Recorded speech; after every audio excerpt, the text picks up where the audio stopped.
प्यारे सत्संगत जी, बड़े प्यार से कहना धन निरंकार जी। सत्संगत भक्त हर समय भक्त ही होता है।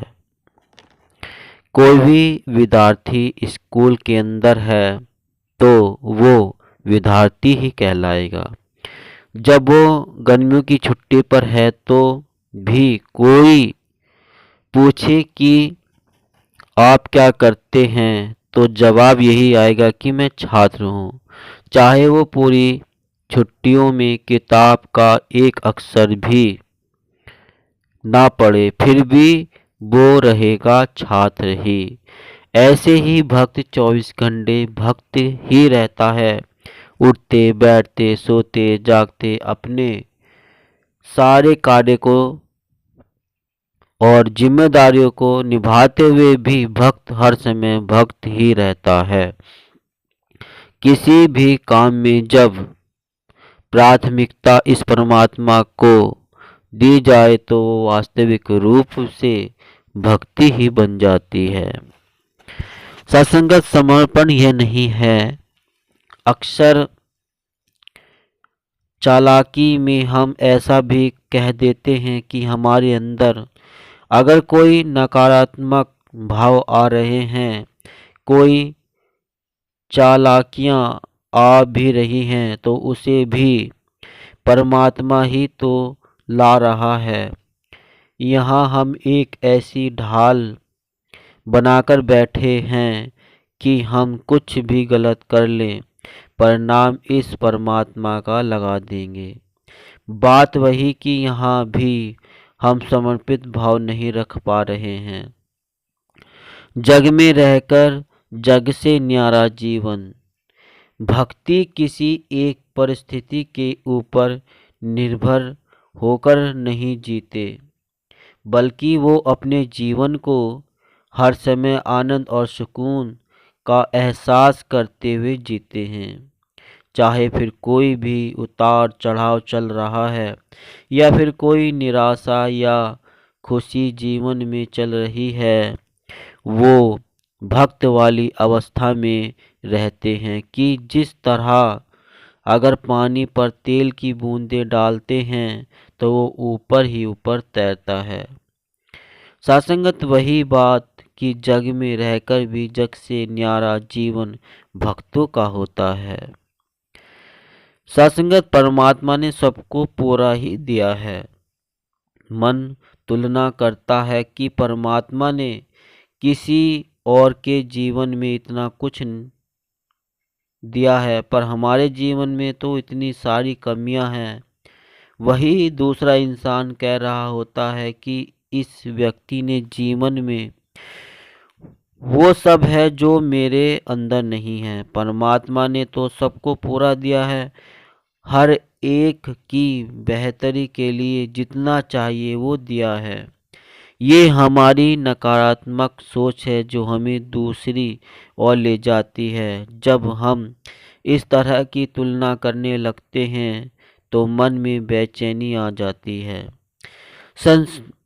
संतुष्टि का भाव, सुकून और संतुष्टि का भाव मन में वही रख सकता है जो अंदर से इस परमात्मा के साथ एकमिक होकर हर पल यही सोचता है कि परमात्मा ने तो भलाई ही करनी है। वह इस चीज को पूरा विश्वास करके मान लेता है, वरना तो हम हर एक पल में बेचैनियां पाल लेंगे कि ये उपलब्धि हमें चाहिए थी और ये मिली नहीं। हम एक सपना सजाकर मेहनत कर रहे थे पर सही परिणाम प्राप्त नहीं हो पाया। सत्संगत सहज होकर रहना है। हर किसी के हिस्से में जो है वो इस पर निर्भर करता है कि हमें उस परिस्थिति में करना क्या है। हर एक के पास एक जैसी चीज आई है, ये एक जैसी सांसें मिली हैं, तो सोचना है कि जीवन को प्यार के साथ काटना है, सहज होकर एक स्थिर मन के साथ रहना है या फिर एक बेचैनी में ही जीवन काट लेना है। क्या हमें नफरतों में उलझनों में रहकर ही खुद के ऊपर ऐसे बंधन बांध लेने हैं कि फिर खुलकर सांस भी नहीं आ पाए। फिर तो एक दिल से दूसरे दिल तक रास्ता भी नहीं रह जाता है। सत्संगत खुदा खुद का ही प्रतिबिंब सभी नजर आए। खुद को इंसान ने दीवारों में इतना बांध लिया है कि ऐसा दिखता है कि इसे दूसरे इंसान से प्यार नहीं हो सकता। दूसरे इंसान के प्रति यह कुछ ऐसा महसूस नहीं कर सकता। यह इंसान तो सिर्फ और सिर्फ कमियों से भरा हुआ है। बात वही जो हमेशा से संतों ने समझाई कि कमी अगर देखनी है तो खुद की देखो, खुद को संवारो, फिर तुम्हारा नजरिया ऐसा बन जाएगा कि हर कोई ही प्यारा और खुद का ही एक प्रतिबिंब नजर आएगा। सत्संगत हमेशा भलाई ही मांगे। सत्संगत अगर हमारे मन में कोई एक लक्ष्य है कि जीवन में हम कुछ बनना चाहते हैं तो उसकी तरफ पूरी तरह समर्पित होकर कठिन परिश्रम करते जाएं। फिर जितना भी प्राप्त होता है उतना मुबारक है, और अगर प्राप्त नहीं भी होता है तब भी भाव वही हो मन के। हमारे मन में जितने भी ख्याल आते हैं वो कैसे भी ख्याल हों, हर ख्याल को हम सकारात्मक की तरफ मोड़ सकते हैं। अगर हम ऐसा कर पाते हैं तो वाकई ही जीवन में हमें कुछ खराब दिखेगा ही नहीं, कोई दर्द महसूस होगा ही नहीं। फिर ऐसी सोच आ जाती है कि किसी ने अगर चोट भी पहुंचाई, कोई गलत शब्द भी बोले हैं, तो भी यही भाव मन में आता है कि न जाने उसकी क्या मजबूरी रही होगी, या शायद अंदर से वो खुद ही इतना दर्द में रहा होगा कि आगे सबको दर्द दे रहा है। सत्संगत संतों का मन तो उस इंसान के लिए भी सिर्फ भला ही मांगेगा, सुकून ही मांगेगा। दिल से दिल तक का रिश्ता।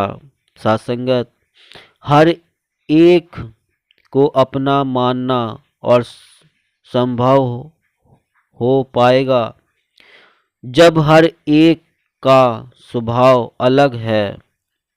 बात वही कि ब्रह्म ज्ञान पाकर जब परमात्मा को देख लिया तो फिर सभी को मैं कोई फर्क नहीं है कि कोई दोस्त है, परिवार से है, या कोई बने बेगाना है। फिर सभी अच्छे दिखते हैं, सभी अपने दिखते हैं, और ऐसा प्यार स्वीकार करने का भाव जब जीवन में बन जाता है तब जीवन अपनत्व और एकत्व वाला बन जाता है। फिर अलग दिखने के बावजूद, अलग संस्कृति वाला होने के बावजूद हर किसी से दिल का रिश्ता जुड़ जाता है। जो परमात्मा ने दिया है सब स्वीकार।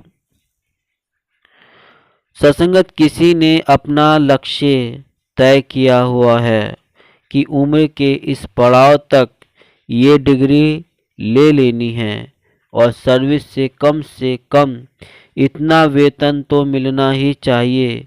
यदि हमारे अपने बनाए हुए लक्ष्य अगर प्राप्त नहीं हो रहे तो मन में यह भाव आ जाता है कि चलो अभी जितना वेतन मिल रहा है उतना तो मिल रहा है, आगे और हो जाएगा। ऐसा करते करते अगर वो इजाफा नहीं होता तो मन बेचैन रहने लगता है। फिर मन में खुद के लिए ही वो तुलना वाला भाव आता है तो मन छोटा हो जाता है, और वह एक परेशानी सी हर समय महसूस करता है। यहाँ सिर्फ इस बात की जरूरत नहीं कि जो परमात्मा ने दिया उसको स्वीकार किया जाए, बल्कि ध्यान यह भी जाए कि हमारे पास नहीं है तो क्या हुआ, वह चीज़ किसी और के पास तो है। सत्संगत अपने अंदर झांके। अगर मुझे कोई गुण पसंद है जो सामने वाले इंसान में नहीं है और उसका स्वभाव अलग भी है तो भी कोई बात नहीं है। हर इंसान अच्छा है, क्योंकि हो सकता है कि वो खास गुण उस इंसान में न भी हो, तो भी उसमें ऐसे और कितने ही गुण होंगे जो मुझ में नहीं हैं। हर कोई अपने अंदर झांके और देखे तो हमारे स्वभाव में भी कितनी ही कमियां हैं, कितने गुण अभी तक हमारे जीवन में आए हैं ही नहीं, तो दूसरों का मूल्यांकन करने का वो मापदंड हम भी तो नहीं बना सकते हैं। सत्संगत हमारी प्रतिक्रिया स्वाभाविक हो। परिस्थिति के अनुसार हमें क्या प्रतिक्रिया व्यक्त करनी है, सत्संगत यह हमारे हाथ में होता है। अगर कोई ऐसी परिस्थिति अचानक आ जाए जिसमें फिर प्रतिक्रिया देने वाले का समय ही न हो, तो स्वाभाविक रूप से वही निकलेगा जो हमारे अंदर है। उसमें फिर हम ऊपरी अच्छाई बरकरार नहीं कर पाएंगे। अगर वाकई ही अंदर ये अच्छाई है, ये प्यार है, तो फिर उस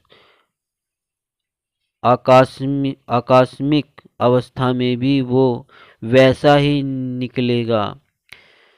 इसी प्रकार हर समय इस परमात्मा को हम अपने अंदर बसा लें, फिर चाहे कोई भी बात हो, हर समय जिक्र भी इस परमात्मा का ही होगा। मन में शुक्राने वाले भाव भी परमात्मा के प्रति होंगे। फिर मन हर किसी का आदर सत्कार अपने आप ही कर उठेगा। सिर्फ किसी के सामाजिक स्तर के कारण या किसी की उपलब्धियां के कारण ही हमारे मन में उसके लिए आदर सत्कार नहीं होगा। सत्संगत किसी और को बदलना हमारा काम नहीं। सूर्य की किरणें हर एक के ऊपर एक जैसी ही पड़ती हैं, पर किसने उन किरणों से क्या फायदा लेना है, यह उस व्यक्ति पर निर्भर करता है। ऐसे ही परमात्मा का ये प्यार हर एक तक बराबर पहुंच रहा है। कभी कभी कोई अपना मन बना लेता है कि सामने वाला इंसान शायद मेरे लिए अच्छी सोच नहीं रखता, शायद मेरे सामने अभी तो बहुत अच्छा बन रहा है, पर जब मैं इस कमरे से बाहर जाऊंगा तो वो पीठ पीछे मेरा मजाक उड़ाएगा। शायद ये सामने अच्छी बात बोल रहा है और पीठ पीछे एक अलग ही निहित स्वार्थ वाली गलत धारणा बना रखी होगी। सत्संगत ऐसी असुरक्षात्मक भावना जब मन में घर कर लेती है तो मन में उथल पुथल मच जाती है। बात वही कि हमें सिर्फ खुद पर ही केंद्रित रखना है, किसी और को बदलना हमारा काम नहीं है। इन इच्छाओं को हमें अपने अंदर लाना है और इस परमात्मा को अपने मन में बसाना है। तो सत्संगत जब इन परिस्थितियों को पार करता है तो सत्संगत भक्त हर समय भक्त ही होता है, क्योंकि परिस्थिति कैसी भी हो, भक्त भक्त ही होता है। जब परमात्मा मन में बसा होता है और वो कठिनाई परेशानी से किसी भी प्रकार निकलता है तो सत्संगत वास्तव में वह भक्त ही भक्त होता है। तो आइए सत्संगत हम अपने जीवन में जो शिक्षा हमने सुनी है उस संदेश को हम जीवन में ढाल पाए और सद्गुरु माता सुदीक्षा जी से आशीर्वाद के पात्र बन पाए। और अगर आपने अभी तक चैनल को सब्सक्राइब नहीं किया है तो संदेश निरंकारी का चैनल को सब्सक्राइब कर दीजिए और बेल आइकन प्रेस कर दीजिए। साथ संगत बड़े प्यार से बोलना जी। धन निरंकार जी।